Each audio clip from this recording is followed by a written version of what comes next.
effects of oxidation reaction in a daily life. तो भाई दो इफेक्ट्स हम जनरली देखते हैं अपनी डेली लाइफ में ऑक्सीडेशन के, उसमें से फर्स्ट है corrosion ऑफ मेटल, जो हम लोअर क्लासेस में कर चुके हैं, corrosion ऑफ मेटल। सेकंड जो सा है वो हमारे लिए नया है, रेंसिडिटी। वैसे टॉपिक इसका छोटा सा 8th क्लास में भी था, रेंसिडिटी। ठीक है, रेंसिडिटी। तब corrosion ऑफ मेटल तो हमने छोटी क्लासेस में कर ही रखा है। The eating of metal surface by the action of air and moisture।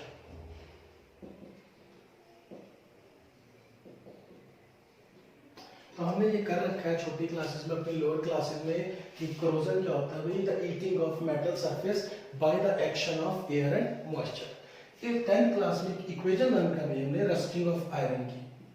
तो रस्टिंग ऑफ आयरन की एक इक्वेशन है, वो लर्न कर लेनी, iron plus oxygen plus x amount of water, क्योंकि corrosion के लिए वाटर चाहिए, पर किसी भी अमाउंट में चाहिए, कितना भी अमाउंट हो सकता है, gives Fe2O3 dot XH2O।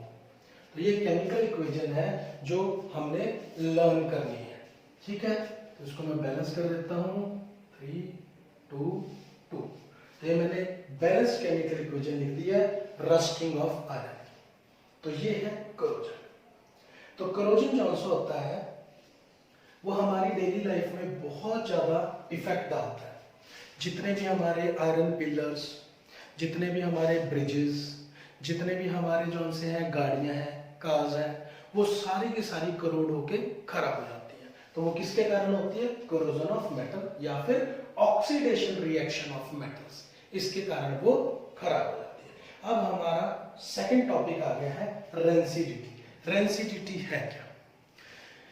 Students, हमने कई बार ये ऑब्जर्व किया है, कई बार हम फूड को, वो फूड जिसमें ऑयल और फैट्स होता है, ऑयल्स और फैट कंटेनिंग फूड, अगर उसको हम गर्मियों में, समर्स में हम उसको बाहर रख देंगे, तो दूसरे दिन हम देखते हैं उसमें से फाउल स्मेल आने लग जाती है और उसका टेस्ट जो सा थोड़ा सा खट्टा शोर हो जाता है, थोड़ा सा खट्टा हो जाता है। तो ये क्या हुआ, ये ऑक्सीडेशन रिएक्शन हुआ उसका फूड का। ठीक है, तो फूड जब ऑक्सीडाइज हो जाता है, स्पेशली ऑयल और फैट से बना हुआ, तो उसको हम कहते हैं rancidity.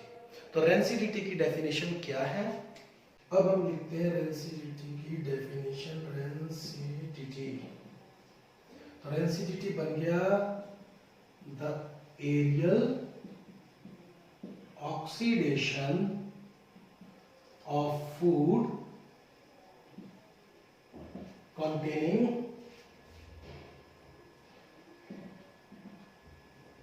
oil and fats।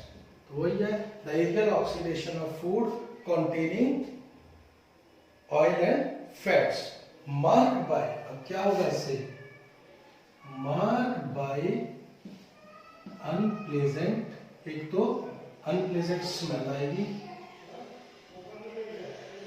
and एक तो इसमें से अनप्लेजेंट स्मेल आएगी, और अभी मैंने बताया इसका टेस्ट भी अनप्लेजेंट हो जाएगा। तो अनप्लेजेंट स्मेल एंड टेस्ट, इसको हम रेंसिडिटी बोलते हैं। तो रेंसिडिटी क्या है, the aerial oxidation of food containing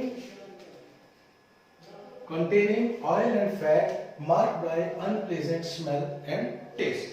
तो इसको जो सा क्या बोलेंगे भाई, रेंसिडिटी। अब जो सा है, अगला जो टॉपिक आ जाता है कि रेंसिडिटी से हम फूड को प्रिवेंट कैसे कर सकते हैं। अब रेंसिडिटी से फूड को प्रिवेंट कैसे कर सकते हैं, उसके लिए है फर्स्ट, हम फूड में एंटीऑक्सीडेंट्स डाल सकते हैं। तो by adding antioxidants to food. अब एंटीऑक्सीडेंट्स क्या होते हैं? एंटीऑक्सीडेंट्स जो से होते हैं वो सब्सटेंसेस हैं जो ऑक्सीडेशन को रोकते हैं, एंटीऑक्सीडेंट्स। तो ऑक्सीडेशन नहीं होने देंगे फूड में। ऐसे हमारे पास दो सब्सटेंस है जनरली, BHA एंड BHT, जिसकी फुल फॉर्म एग्जाम में आ जाती है या टीचर पूछ लेते हैं। तो BHA है ब्यूटालेटेड हाइड्रोक्सी एनिसोल और BHT है ब्यूटालेटेड हाइड्रोक्सी टोलिन। ब्यूटालेटेड हाइड्रोक्सी एनिसोल और ब्यूटालेटेड हाइड्रोक्सी टोलिन। तो दो बन जाएंगे, ब्यूटालेटेड हाइड्रोक्सी एनिसोल और ब्यूटालेटेड हाइड्रोक्सी टोलिन। तो ये दो एंटीऑक्सीडेंट्स हैं जो फूड को रेंसिड होने से बचाते हैं, रेंसिड होने से बचाएंगे। सेकंड है हमारा, bye keeping food in air tight container. अगर हम फूड को एयर टाइट कंटेनर में डालेंगे तो उसमें ऑक्सीजन नहीं जा पाएगी, तो ऑक्सीडेशन रिएक्शन नहीं होगा। थर्ड है, bye keeping food away from light. अगर हम फूड को लाइट से अवे रखेंगे तो भी रेंसिडिटी से प्रिवेंट कर सकते हैं। फोर्थ है, इंपॉर्टेंट है फोर्थ जो है, ध्यान से सुनना है, इसके ऊपर एक क्वेश्चन आता है पेपर में। बाय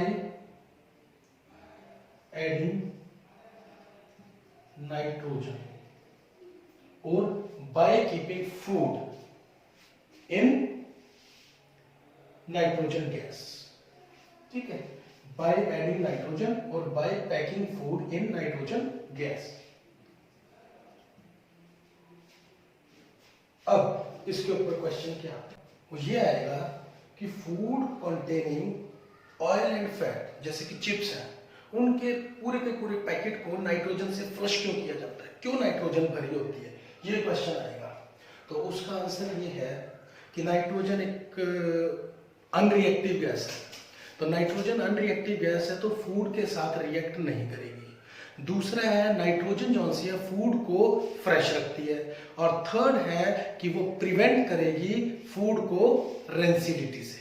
तो इसलिए हम food containing oil and fats को हम नाइट्रोजन गैस में रखते हैं या चिप्स के पैकेट में नाइट्रोजन भरते हैं to prevent it from rancidity, to keep them fresh, and nitrogen is an unreactive gas so it will not react with the food। तो ये इसका आंसर है। और फिफ्थ जो आंसर है वो है by keeping food in refrigerator, food को रेफ्रिजरेटर में रखें। तो ये जो आंसर था हमारा रेंसिडिटी का टॉपिक था, effect of oxidation reaction in daily life. तो यहाँ पर हमारा फर्स्ट चैप्टर जो केमिकल रिएक्शन एंड इक्वेशन है वो खत्म हो जाता है, कंप्लीट हो जाता है। तो अब इसको एक बार अच्छी तरह से रिवाइज कीजिए।